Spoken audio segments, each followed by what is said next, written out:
on its way, with all the high praise being showered upon the new case for gold. And that's scheduled to hit the shelves in April. And I'd like to make welcome Mr. James G. Rickards. Jim, welcome to the show. Thank you, Rory. Great to be with you. Well, I'm certainly glad that you're here. And do you have a hard release date yet for the new case for gold?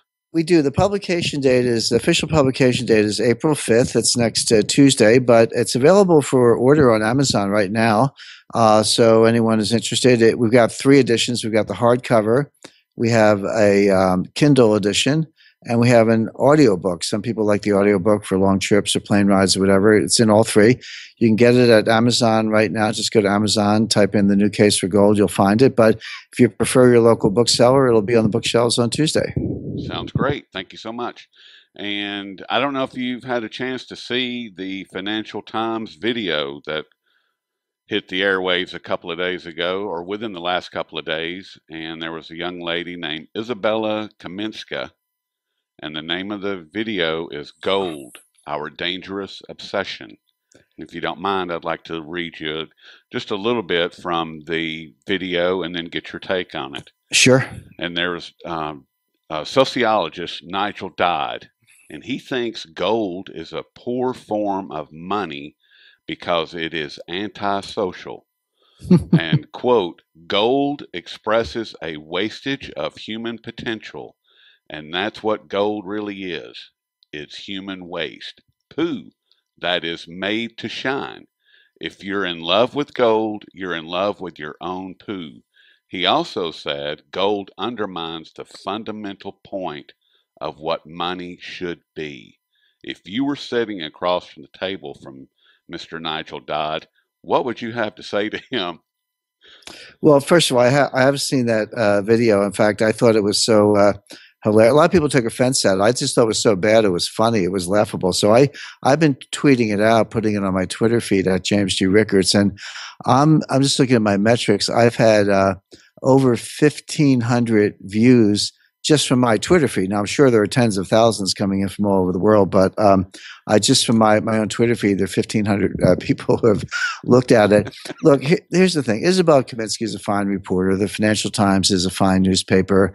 They do what they're told, right? She went out and did this. And actually, I thought the production value was very high. Somebody spent a lot of money making this video, but the content was hilariously bad and wrong. And I talk about, I hadn't obviously seen this video when I wrote my book, The New Case for Gold, but nevertheless, a lot of the arguments seen in the video are ones that I completely knocked down in The New Case for Gold. So people should watch it for a laugh, but it's also, there's a serious side to it, which is this video is from the Financial Times is a perfect example of the miseducation, the conditioning, I'll even go so far as to say brainwashing about gold that has taken place.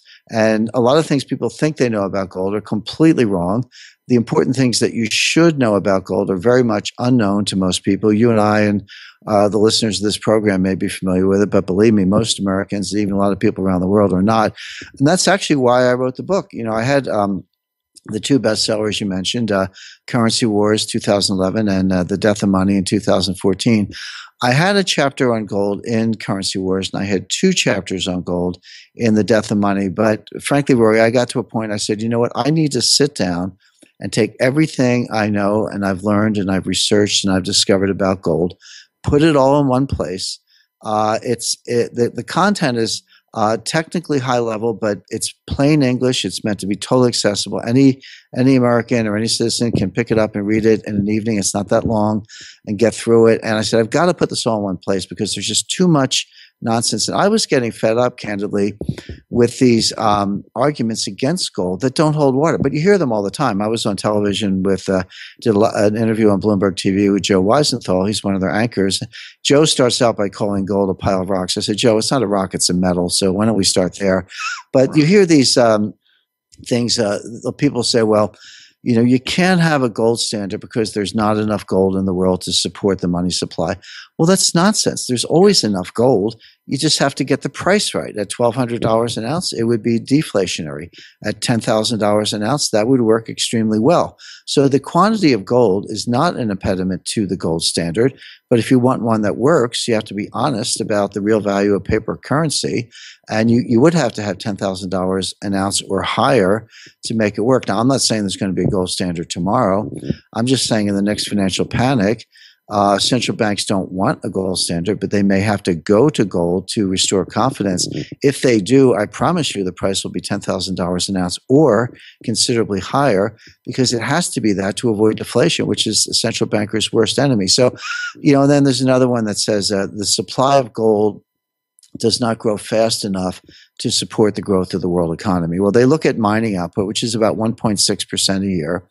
And they look at the growth of the global economy, which is about 3% a year. And they say, see, mining outputs, gold's only growing at 1.6%, and world growth with paper money is 3%.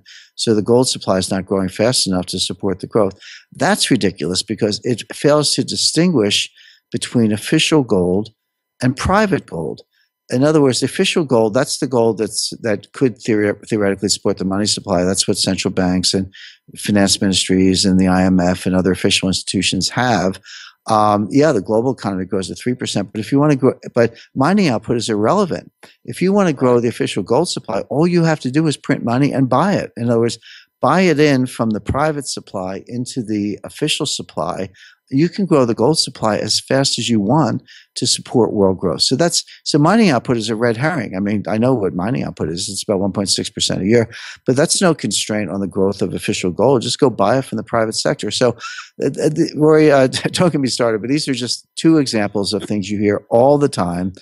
Gold's a rock, which it's not. Gold can't support money supply, which is not true because there's plenty of gold. You just have to get the price right.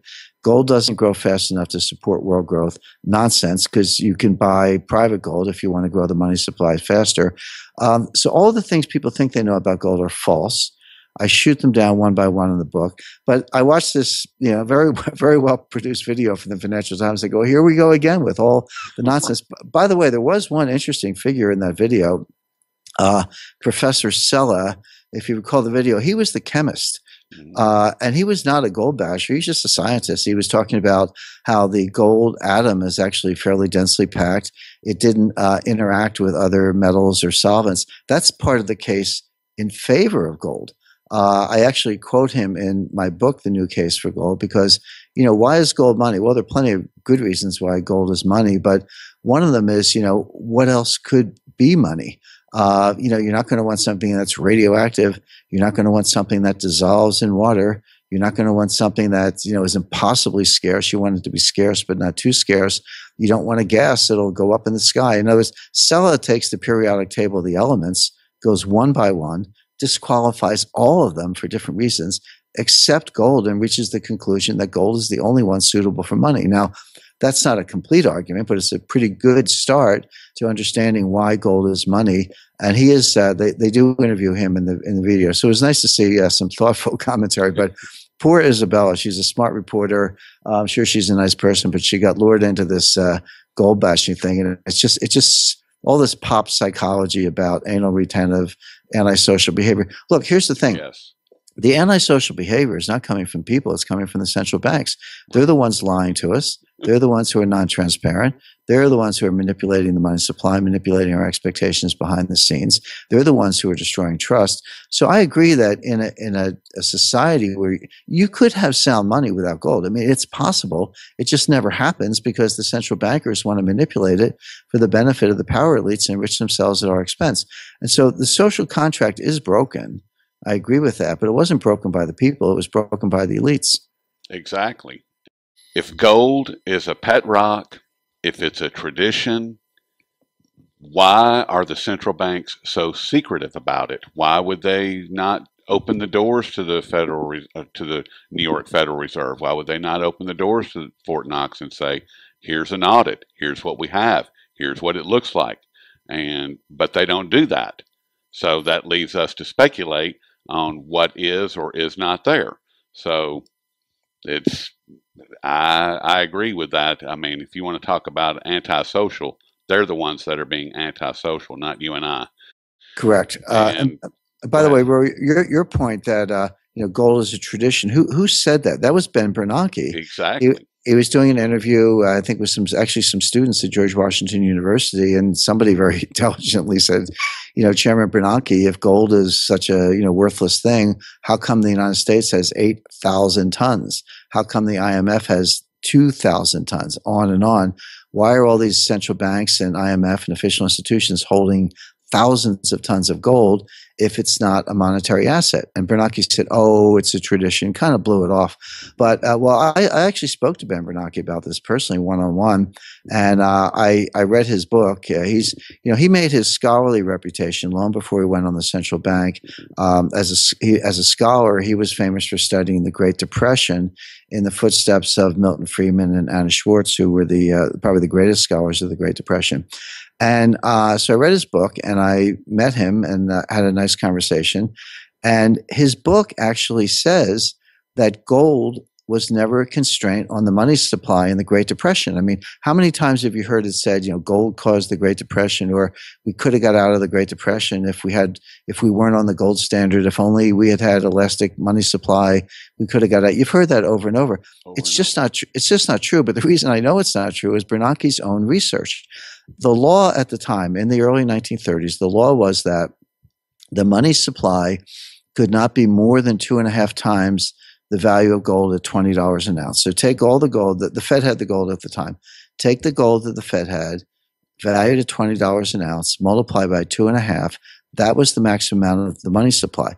Bernanke showed that the money supply never exceeded 100%. It could have been 250%. 2.5 times, but it never exceeded 100%. In other words, the Federal Reserve could have doubled the money supply in the Great Depression, still remained on the gold standard, and still obeyed the law. Gold was never a constraint on the money supply. The constraint was the banks and the people. Nobody wanted to lend. Nobody wanted to borrow. Velocity was plummeting. These are all monetary phenomena, which are all true today, by the way, that had nothing to do with gold. So gold never acted, that the failure was not gold. It was discretionary monetary policy by the Federal Reserve. They failed to increase the money supply. Now, that Bernanke had no problem with that. He quadrupled the money supply between 2008 and 2014 with QE1, QE2, and QE3. But the point is, gold was never a problem. So anyway, I met Bernanke. I had his book with me. I asked him to autograph it. He very kindly autographed it, personalized it. That was very nice of him. And I said, Mr. Chairman, I said, I just want to understand. I've read your research.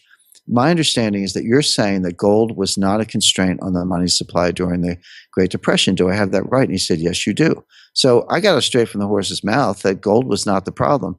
And yet he goes in front of the students and says it's a tradition, as a way of disparaging gold. So, and I've spoken to other members of the Board of Governors of the Federal Reserve. I've spoken to regional reserve bank presidents. I've spoken to Nobel Prize winners, the top people at the IMF. I mean, I've just had all these conversations. What they tell you privately and what they say publicly are two different things. Yep. I've heard that before, and from other guests that I've interviewed. And I want to kind of look a little more globally, if you don't mind, Jim. And China, Russia, and all of the nations these two countries are aligning with, primarily through the Shanghai Cooperation Organization, the SCO. And the SCO represents approximately 70% of global commodities and approximately 50+% of global population. What impact will these massive organization of nations have on commodities and, more importantly, on the American economy? Well, Rory, first of all, I think you're very wise to focus on the SCO, the Shanghai Cooperation Organization. It's a lot more important than the BRICS Bank and all that. I mean, BRICS Bank is kind of yesterday's news. Not that important, actually. China created the BRICS Bank as a lever to get more votes at the IMF. Well, guess what? They got the votes. Last December, Paul Ryan slid a hidden clause, a hidden provision in the budget bill. The budget bill itself was a disaster, but in the middle of this big budget bill, he slides in this authorization for the IMF to increase the voting rights of China, which they did. So China got what they wanted. So they're going to turn their back on the BRICS Bank because they would rather play in the IMF, which is a much more important organization. But the Shanghai Cooperation Organization is powerful because it's not just a financial arrangement. In fact, it's not even primarily financial arrangement, although that's part of what they do. It's also a military, strategic, infrastructure, and commodities organization that includes Russia, China primarily, but also, Mongolia, Kazakhstan, a lot of nations throughout Central Asia. And what they're doing is reconnecting what's called the heartland, the Eurasian landmass, from the Middle East to Vladivostok and from Rotterdam to Vietnam, building highways, railroads, tunnels, airports, other connections, increasing natural gas pipelines, oil pipelines, building up, and they're basically bypassing the sea lanes. Now, when Asia is divided, you have to move transportation and strategic resources, and for that matter, money, via sea lanes. And the United States controls the sea lanes through the United States Navy. We've done that for really 100 years at this point. Before that, it was the Royal Navy. But if you can build that network, that infrastructure network in Asia, then you don't need the sea lanes. You could take a rail car, you can load it in Shanghai, take it by rail to Rotterdam, right? All the way across China, Russia, Siberia, Central Asia, Eastern Europe, Western Europe. You don't need to ship it. And so that's what the Shanghai Cooperation Organization is doing. But the other thing they're doing is acquiring gold. China has acquired thousands of tons. Russia has acquired over 1,000 tons. Kazakhstan has acquired gold. By the way, I just got a very nice letter from the Prime Minister of Kazakhstan addressed to me personally. It was transmitted through the Kazakhstan embassy to the United States, which the Prime Minister said very, very complimentary things about my first book, Currency Wars. I'm sending him a personalized copy of my new book, The New Case for Gold. So I was honored to receive that. But it shows that people are paying attention, and I would definitely keep my eye on the Shanghai Cooperation Organization.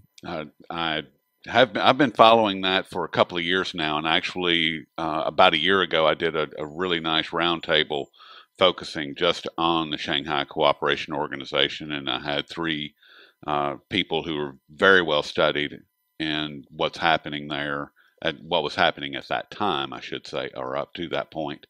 And it worked out really well. And you mentioned Kazakhstan a couple of times, and a financial, I'm going to quote, this is from The Verge, and Koos Jansen over at Bullion Star picked it up and wrote an article around this.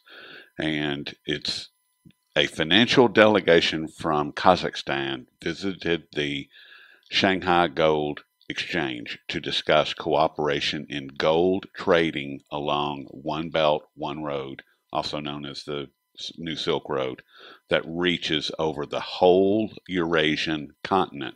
And that ties in with what you were just saying.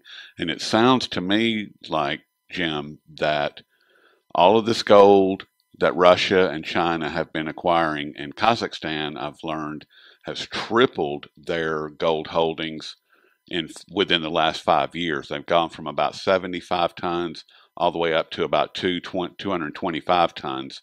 And now we learned that Kazakhstan is in communication directly with the Shanghai Gold Exchange, discussing openly gold trade along the New Silk Road. I mean, how is that going to, are these guys working on a gold standard, or is the New Silk Road, is it going to work through the SDR?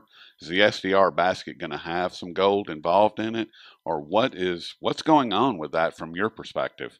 Well, I think a number of things are going on. And Rory, the way I would put it is that the Chinese are too smart, and the Russians are also too smart to put a stake in the ground and say, here's what we want to do. What they're doing is keeping their options open. So on the one hand, they want to play in the Big Ten. The Big Ten is the IMF and the special drawing right. But right now, that's dominated by the United States. The United States has veto power over significant motions in the IMF. The U.S. has the largest voting bloc, the largest so-called quota, et cetera.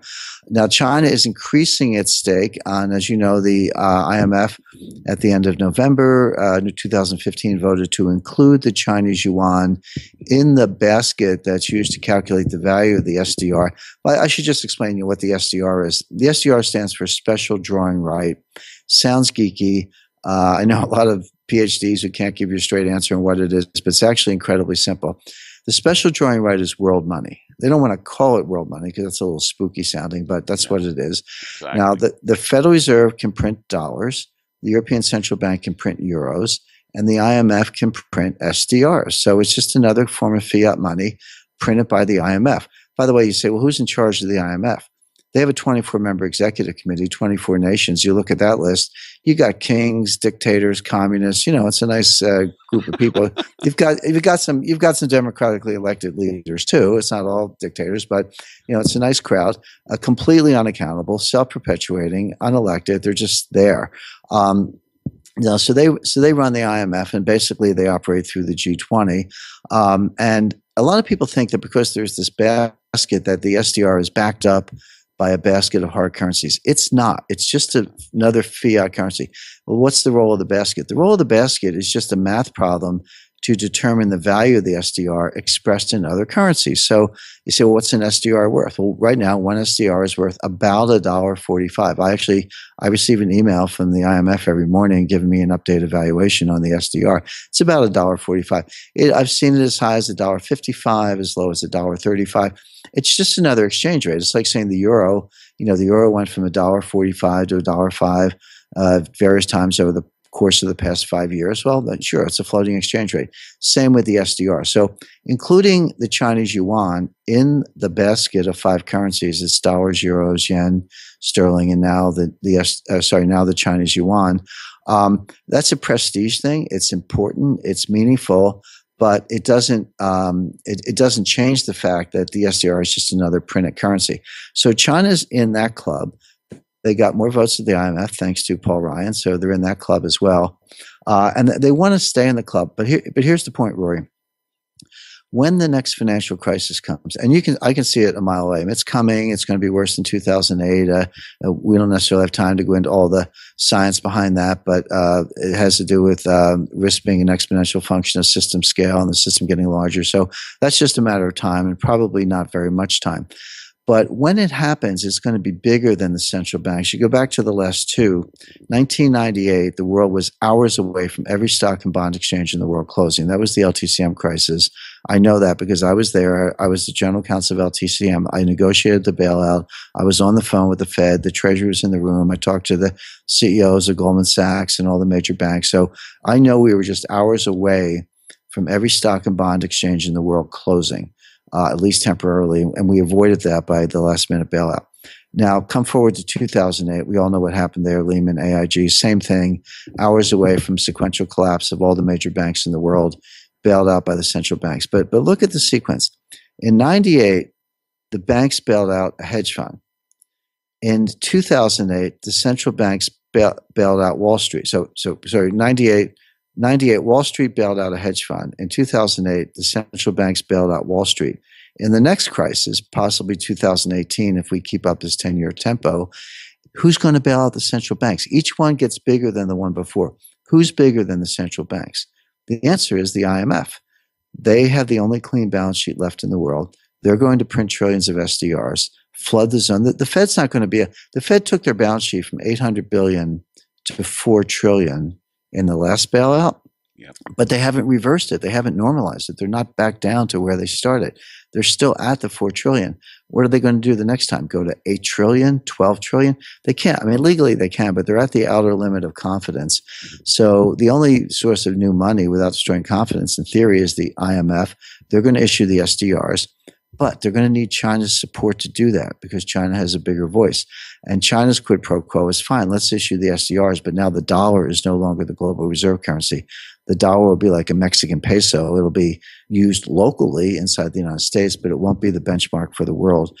It'll be the SDR. So the Chinese yuan is not ready to be a global reserve currency, but the Chinese and the Russians don't like the dollar as the global reserve currency because it gives the U.S. too much power.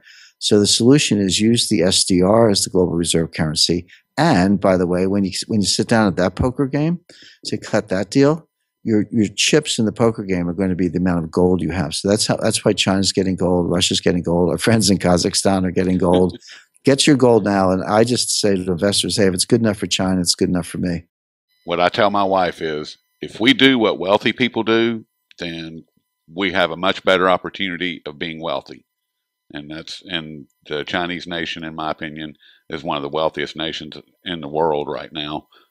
based on the volume of gold that they have. Sure. The two wealthiest nations, the two largest economies and among the wealthiest nations in the world are the United States and China. U.S. has 8,000 tons. China has 5,000 tons on their way to 8,000 tons. Clearly, China's trying to catch up with the United States. So if they're sitting on all this gold, maybe you should have some too. And last question, Jim, and it ties in with what you were just saying, and you just published a piece this morning titled "The Limits of Monetary Policy Have Been Reached," and that was published over at Daily Reckoning.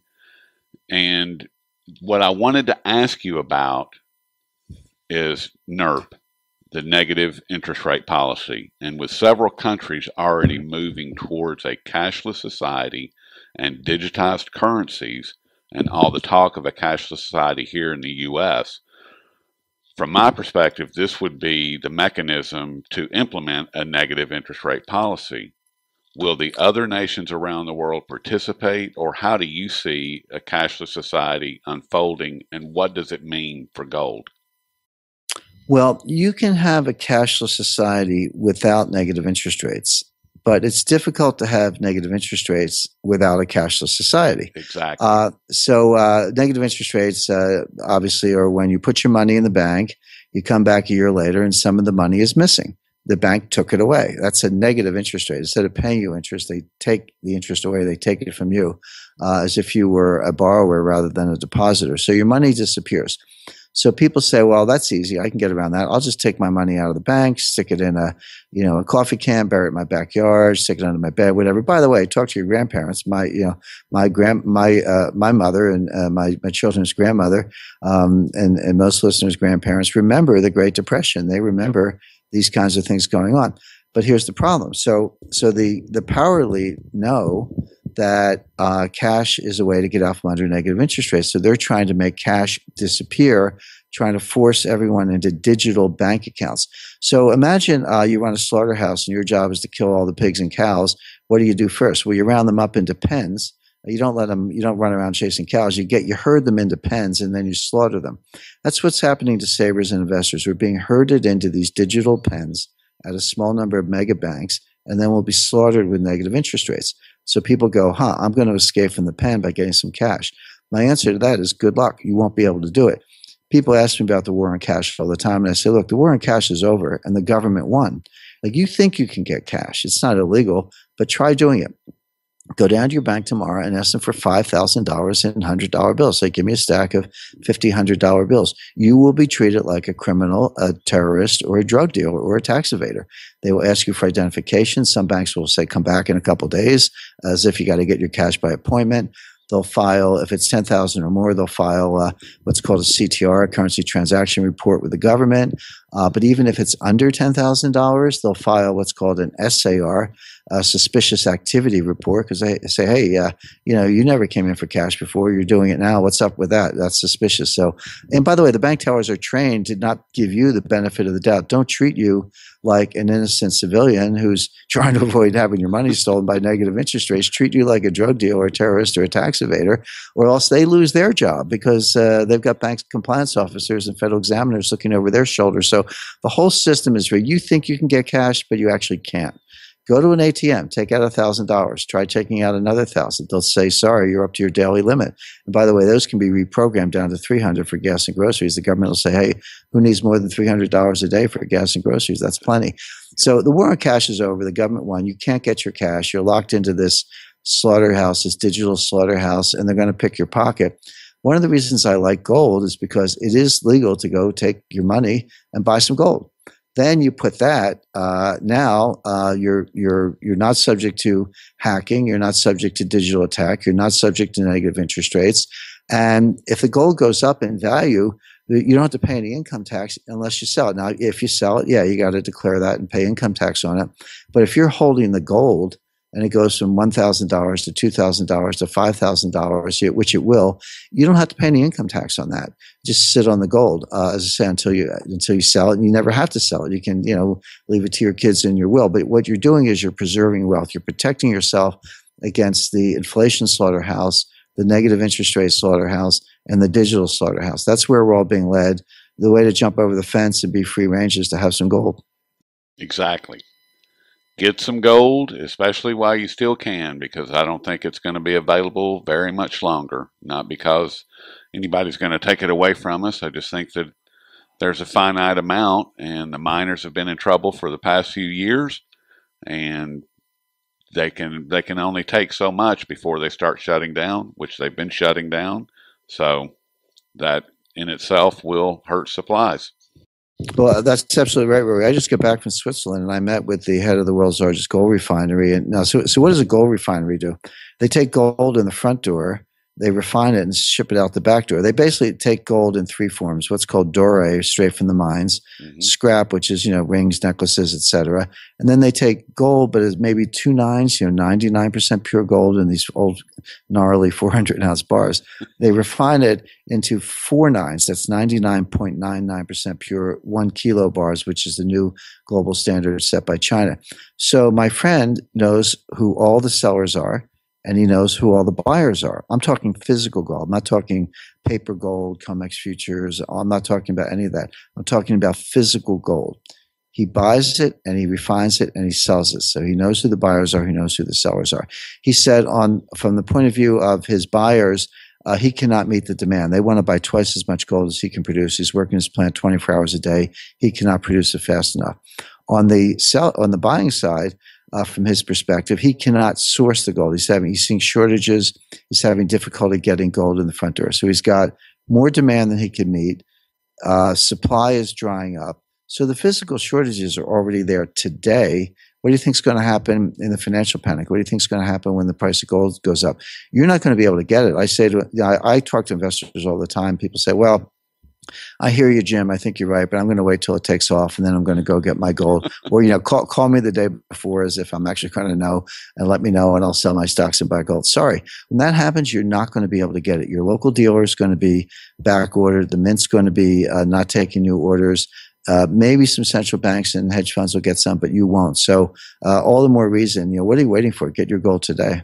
Get it today. I mean, and the way I look at it is if there's a 0.01% of investment dollars that were to shift from paper assets, equities, and so forth into physical gold, it would completely annihilate the system right now.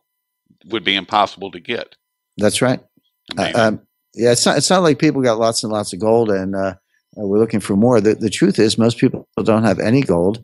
I was, again, on my recent trip to Switzerland, I was also at an investment conference, and I happened to share a driver. We shared a car from the airport in Zurich to the place where the conference was, and my seatmate in the car was the head of the pension fund for Colombia, for the nation of Colombia. So he ran they have a funded pension plan, so like Social Security, but they actually put real money in it, unlike our Social Security.